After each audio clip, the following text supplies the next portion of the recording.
What's up, my comic comrades? Today we break down the origin of Man-Bat. Although Man-Bat is a fairly well-known Batman villain, I feel like many people don't know how he started out. A lot of us 90s kids were introduced to him in the first episode of Batman the Animated Series titled On Leather Wings, which stayed fairly true to the character's roots. But today we're going to tell you exactly how it went down in the comic books. Man-Bat first appeared in Detective Comics issue 400 in June of 1970. He was created by Frank Robbins, Neil Adams, and Julia Swartz. His origin is detailed in Detective Comics issue 400, and at the very beginning of the issue, we are brought to the Gotham Museum of Natural History after hours, where we are introduced to Kirk Langstrom, who is setting up a bat exhibit. The museum curator comes to check on him, with Langstrom saying, "I've been burning the midnight oil again to get this night creature habitat exhibit completed for the next month's opening. I guarantee this larger-than-life creation is going to be an eye-opener." But once the museum closes, we see Langstrom is up to something else, saying, "Now I can get back to my real work with live counterparts." We then see him experimenting on real bats, saying, "The bright light hurts your weak eyes, does it? Soon you'll sleep, little furred friend, and soon I will have a natural ability even the great Batman doesn't possess." Essentially, Langstrom is a zoologist who wants to give humans the amazing sonar sense of bats. As he continues his experiment, he declares, "That does it, the last of a series of ever-increasing doses of gland extract." He takes the serum and says, "And now, my leathery wing friend, we wait for the first signs of increased sensitivity to minute sounds, the first necessity for natural sonar detection."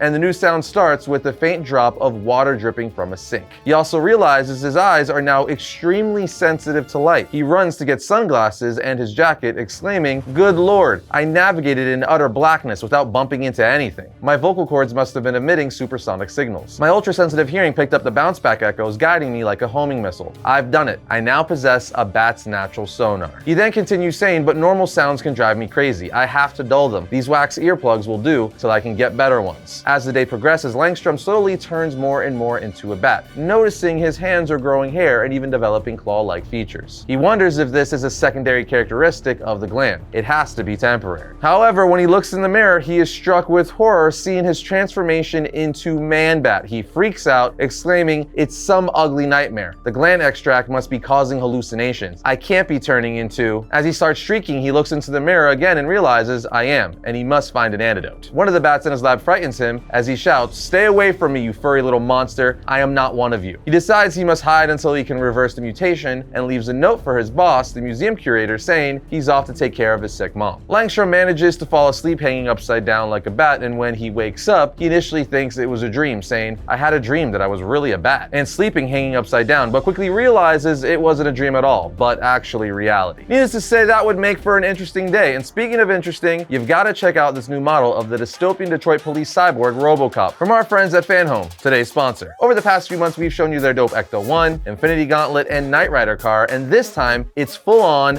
1987 Alex Murphy RoboCop. Like all Fanhome's models, the detail on this is incredible. At a full 2 feet tall, this fully articulated model is made of metal and high-quality injected molded ABS. With features that precisely reproduce the iconic character in the original film, this RoboCop has a working thigh holster with removable pistol, sound effects with original film phrases, and insanely realistic facial features created in silicone. This ain't no kid's toy. This is a real collector's item ready for display in your home or office. But it's also not your typical collectible. It's a Fanhome original model that you build yourself. With Fanhome subscription kit, each month they send you fresh model pieces as well as easy to follow assembly instructions. And all subscribers also receive fun gifts during their subscription, like a RoboCop t-shirt, branded battery pack, cap, and poster. Look, don't take our word for it, just check it out for yourself. Click the link in our description, and while you're on their site, you gotta check out the rest of their lineup of other amazing Marvel, Star Wars, and Transformers models. I'm telling you, we're always impressed by the detail and quality of Fanhome's pieces, and they're really fun to assemble as well. So grab yours now, just use our code VARIANT with the link in the description below, so they know that we sent you. Okay, getting back to Man-Bat's origin, we next see Batman taking on some thugs known as the Blackout Gang at the museum where Langstrom worked. And this, of course, is where he encounters Man-Bat for the first time. In the middle of the fight, these thugs use tech they had in their possession to disappear, but Man-Bat uses his new abilities to detect and stop them, fulfilling his dream of fighting alongside Batman. But after he took care of the thugs, Man-Bat tries to leave, but Batman stops him, saying, "What's your hurry? For someone I owe so much to, you're an awfully modest hero. At least let me see who I owe thanks to." Man-Bat replies, "You don't want to see. No one should. It was your inspiration, your fight against criminals of the night, that brought this on me." Batman, curious, shines a light on his face, stating, "Man, you're even more bat-like than I ever was." was. And with your heightened abilities to see in the dark, you outdo me. What an inspired disguise. Man-Bat responds by telling him, I only wish it were. It's a disguise that succeeded too well. Man-Bat then runs off with Batman saying to himself, obviously he doesn't want me to follow him, but he would make a formidable friend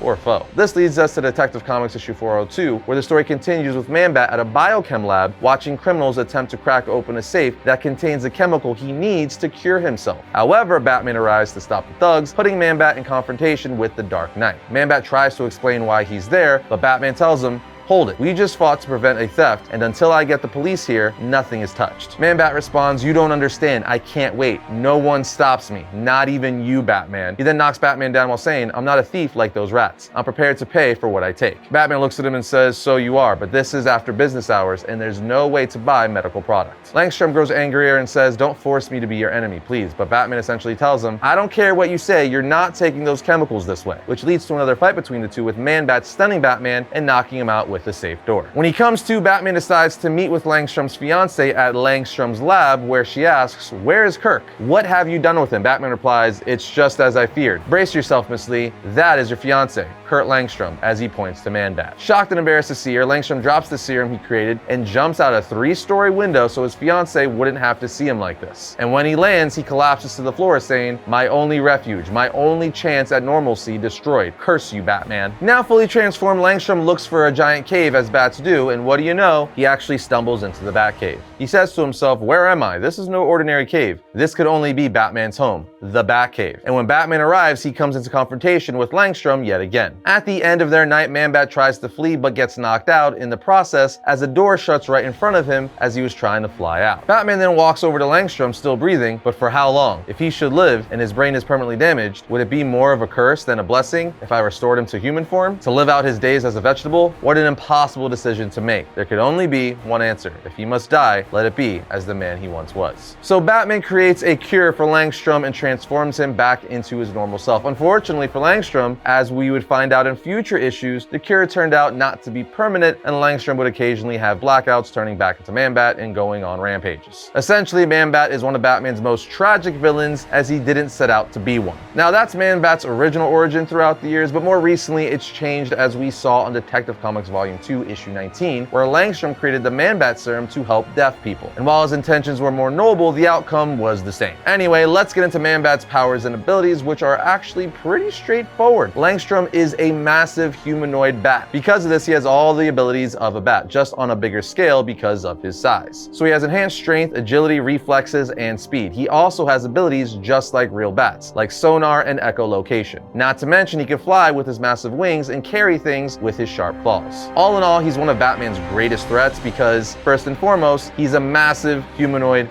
bat, which makes him incredibly scary and dangerous. He's also the living embodiment of Batman's greatest fear, a bat, which makes for some interesting storytelling. Essentially, Man-Bat is kind of the reverse of Batman, which is why the name is just flipped. But there you have it, friends, the origin of one of Batman's coolest and scariest villains, one that many of us fell in love with because of the pilot episode of Batman the Animated Series. I mean, that's what it did for me. But what's your take on Man-Bat? Sound off in the comment section. Other than that, we'll see you next time when we talk about all things comics.